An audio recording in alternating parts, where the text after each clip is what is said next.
Hoy vamos a hablar sobre las enfermedades del pan.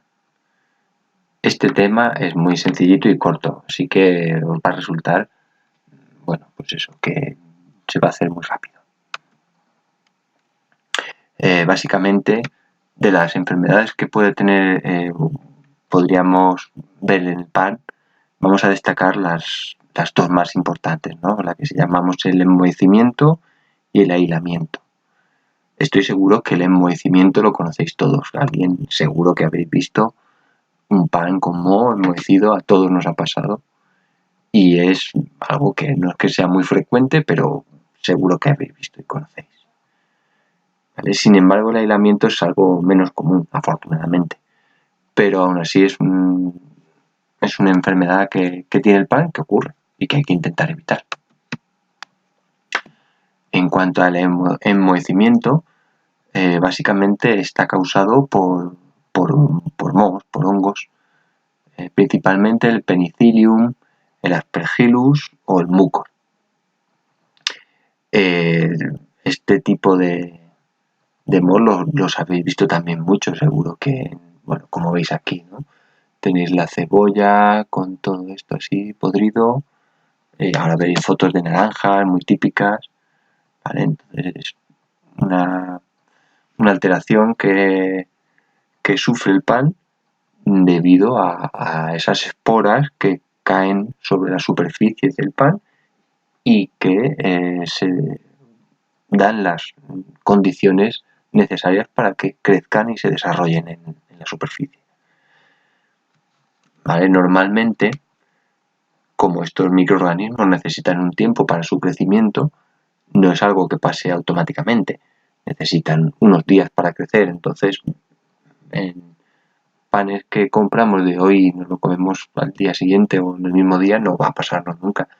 En panes que se conservan tiempo, como el pan de molde o panes que están envasados o metidos en bolsa y que nos pueden durar en casa varios días o una semana o más, es donde puede surgir este tipo de enfermedad. ¿Vale? Fijaros la foto que tenéis aquí de esta naranja, que está la pobre, pues vamos, hecha un cromo. ¿Vale? Entonces la enfermedad está muy fácil de ver. Simplemente consiste en ese crecimiento de las esporas que están presentes en el ambiente, que nos rodean, que están en nuestra ropa, en nuestro pelo, y que cuando encuentran unas condiciones oportunas y tienen el tiempo necesario, pues crecen simplemente, no es más.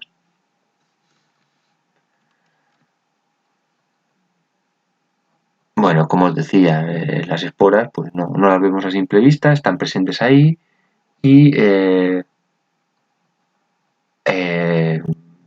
está en todos los sitios, en la ropa, en el cabello, insectos, ¿vale? Entonces, ¿qué es lo que hay que hacer? Pues principalmente tener unas medidas de prevención adecuadas para evitar que esto ocurra.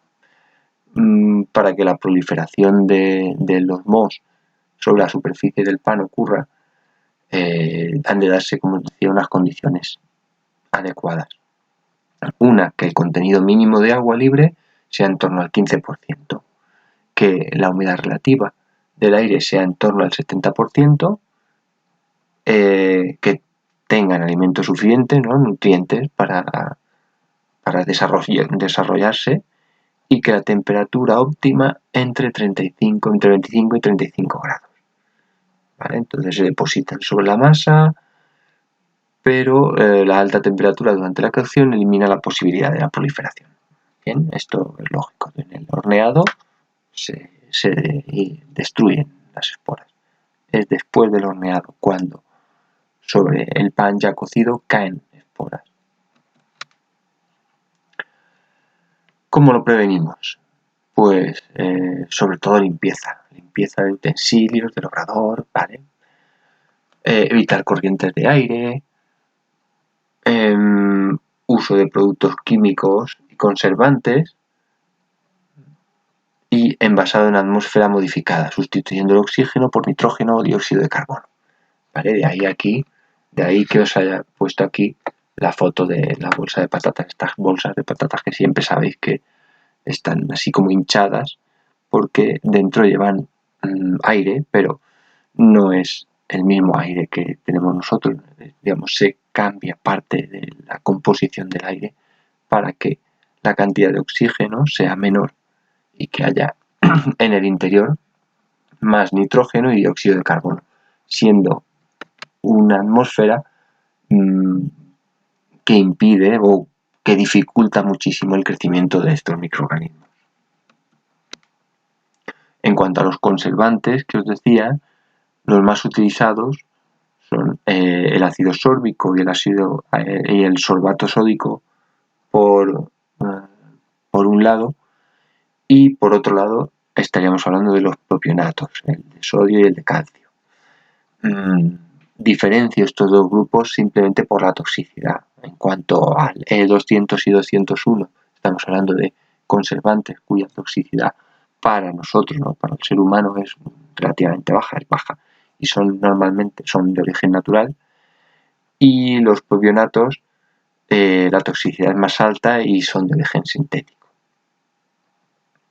¿Vale? Además, el uso de conservantes evita la proliferación de microorganismos. Esto que implica que la levadura, que es un microorganismo que también crece en la masa, también se vea afectada.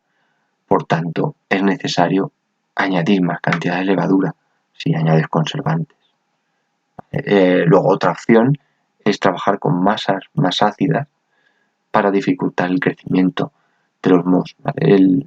Reducir el pH utilizando ácidos o masas ácidas hace que el crecimiento de microorganismos no deseados se evite. En cuanto al aislamiento, es una enfermedad causada por bacterias, concretamente por el Bacillus mesentericus. Esta bacteria lo que hace es sobrevivir a la cocción y crecer desde dentro del pan, ¿no?, porque ya estaba presente en el pan. Entonces, ¿qué es lo que hace? Pues simplemente una vez el pan empieza a enfriarse, vuelven a darse las condiciones óptimas de crecimiento y si ha sobrevivido, empieza a alimentarse y a crecer. Como las temperaturas en el centro del pan son menores que las que puede haber en la corteza, lo normal es que la supervivencia de esta bacteria sea en las partes centrales donde, por lo que sea, no haya alcanzado la temperatura a la cual muere. Entonces, si sobrevive, empieza a crecer, y una vez abrimos el pan es cuando vemos que está estropeado, no solo por ese aspecto desagradable, sino por el olor que desprende a podrido. ¿Vale? Sería algo así, como podéis ver en la foto, este tipo de formaciones en el centro, desde el centro va creciendo hacia afuera. ¿Vale? Exteriormente se encuentra bien, pero cuando lo abres tiene el color grisáceo y un fuerte y desagradable olor a podrido. Proliferan, pues eso, lo que ocurre es que en panes grandes, sobre todo donde puede costar más que el centro del pan alcance la temperatura de 100 grados, es donde puede sobrevivir las esporas de esta bacteria.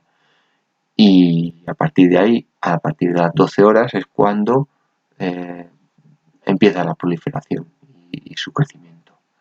Esto se ve favorecido en climas húmedos y calurosos, ¿vale?, como pongo aquí. Si la masa no alcanza los 100 grados en el centro, entonces es cuando puede sobrevivir.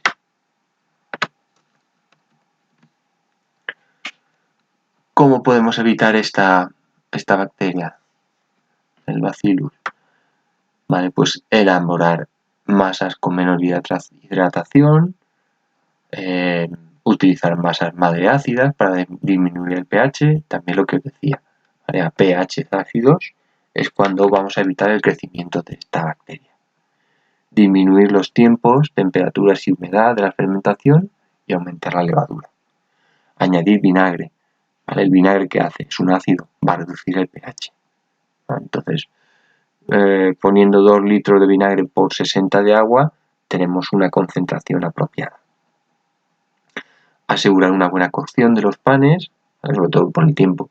Si yo tengo un pan relativamente grande y a los 30 minutos lo saco del horno, puede que no haya llegado a los 100 grados en el centro, pero si en vez de 30 minutos lo dejo 40, 50 minutos, estoy asegurando que todo el pan va a alcanzar por lo menos esa temperatura de 100 grados.